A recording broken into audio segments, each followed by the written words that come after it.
Have you ever wondered what freedom is like? Have you ever wondered, like, ask yourself about freedom and what that word actually means?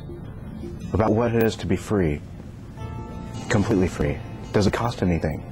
Do you wonder if it, like, even in your own life, in your everyday normality or whatever you go through, do you wonder if, freedom really applies to you?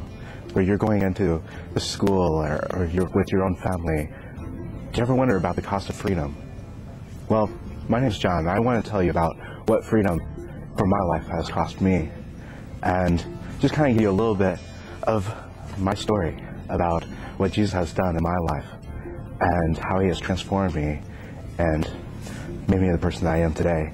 And so I just want to get started in that. And so when I grew up in a little town called Boone, Iowa, grew up farming, and just learned, being a good kid, always obeying your dad and your parents and things like that. Just doing whatever it took to be the good kid and excelling in whatever you do. And I was in sports, I was in band, and just being totally involved in every sort of way, academically, and just, trying to be the best I could. And then you have the stress of school. You have the stress to fit in with your friends and always wanting to hang out with the cool crowd and stuff like that. And so you have all this peer pressure. You have all these different things that happens within the school, even aside from academics. And you wonder, does your life really matter? Are you really making a difference? Is what I do on a daily basis, does it really matter? Am I really important? Well, that's some of the questions I've thought about through high school and even graduating from high school. I always wondered, am I really making a difference? Do I really matter that much? And I've contemplated suicide of, like, who really does care? I mean, honestly, if I go, nobody's really going to notice. But then you kind of have to think about, what are your parents going to do? What are your friends going to do? What's your family going to do? The consequences of, whatever you do. You make a choice, but you have to think, there's a consequence to every single choice. And those are some of the things that I was thinking about as I was, kind of looking at my life and asking, am I really making a difference here? Do I really matter? What am I supposed to do for the rest of my life? It's easier just to commit suicide. It's easier just to die. It's easier, but shouldn't there be a choice? Shouldn't there be a challenge in what we do? And so I went off to college and thought about it. And college wasn't really for me. I wanted to excel in everything. I wanted to make a lot of money because that's what everybody else around me was doing. They made tons of money, and I look at just everybody around me and look at what the world has taught us. And it's about making money. It's about going out and buying the new cars, buying new homes, and that's what makes you happy. And so that's what I did. I wanted to go and impress everybody and just try to fit in and try to be that person that just fits in with everybody. And I got into sales and got really good at door-to-door sales and went into corporate sales, and I was doing awesome. And I was going to be a millionaire by the age of 25, which was my dream, and everything was happening just the way I wanted it to. But then stress got in the way of that. And all of my friends, they were into drinking and partying and doing drugs and things, and that's what I did. Because that's what my friends did, and I gave in to the peer pressure, and it always left me empty inside. No matter how much I drank, I always still had the same problems the next day. No matter how high I got, the very next day I had to deal with reality again. And it was just this downward spiral. And then it's the same questions. Am I really making a difference? Does my life really matter? Well, I'm here to say that it does matter, and does make a difference. But you have to make choices in your own life, because it does affect the rest of the people around you. It does affect the people that is around you and your family, your friends. Everybody sees you, and they see what you're doing with your life. But you have to look at it personal. Are you really making a difference? Are the choices that you're making, is it really beneficial? Is it affecting your body? Well, obviously, drugs and alcohol affects your body. And then you're killing your brain cells, and you're not able to think as fast. You're not able to do the job that you're supposed to do. You're not able to excel and obtain all the achievements that are the goals that you want to aspire to achieve. So basically, you're left with an empty shell.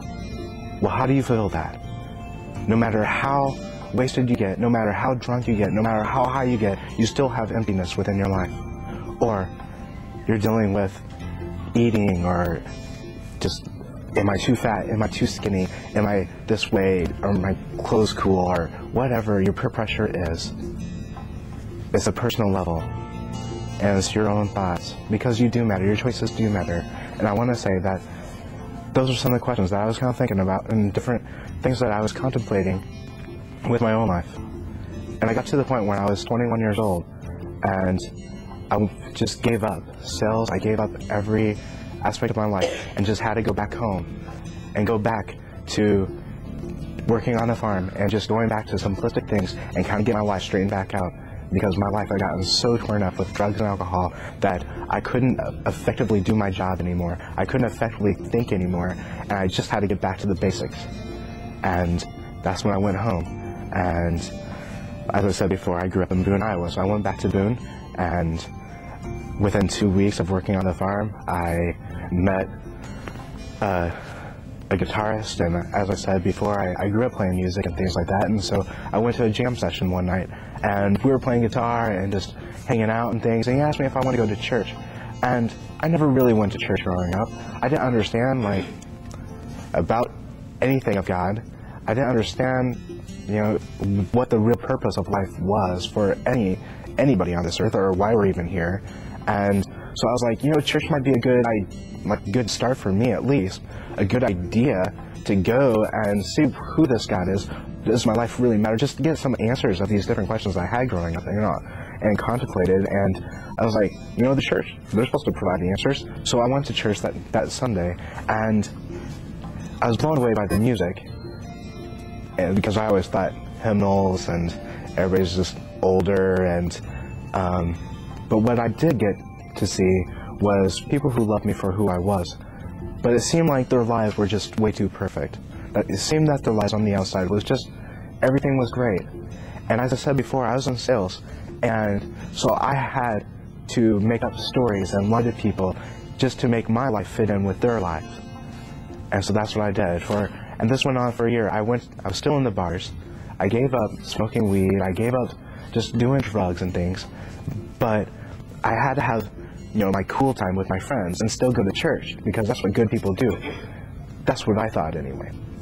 But the more I hung out with the church-going folks, the people, they're really nice, they're really great all the time. Like, even at night, they didn't have to go to the bars or do any of, like, the drinking, or just, you know, kind of sitting back and just taking all the pressure off. They didn't have any pressure. And the pressure that they did have, they just gave it over to God. And I never understood that before. And so I always ask different questions about, you know, what is it to give your life to God? Like, He takes away all of your anxiety, all of your stress, all of your pain. He takes it all. How does that happen? Why does that happen? How is it God, like, in that much control? And they talk about He's the creator, He's sovereign. I was like, He's sovereign? Like, He created me, so I have a purpose, I have a reason for living? Nobody has ever shared that with me before. Even in the schools, they don't talk about that. You basically learn about science and history that you were created off of this Big Bang Theory, and that you wasn't really created at all, that you evolved somehow. But I never heard that I was actually created for a purpose, created for a design, created for a reason, that it was so much bigger than what I could think of, even for myself, or even for my parents, or even my friends. And as I was asking different questions to pastors, they gave me different answers, and it blew me away. Totally blew me away that each of us have a purpose, each of us have a reason for living. And so when I ask you a question about freedom, are you living a free life? Are you living a life worthy of the calling on your life? For me, I knew I wasn't. I was still hanging out with my friends. I was still going through the same garbage. I thought removing myself from drugs and those type of friends would complete all the garbage around me. But I was still locked up. I was still hanging out with the friends I grew up with, and I still was hanging out in the bars. And so my life was still going down this downward spiral, even though on the outside I was looking like a good person going to church during the day. So I was left with some different questions in my own mind.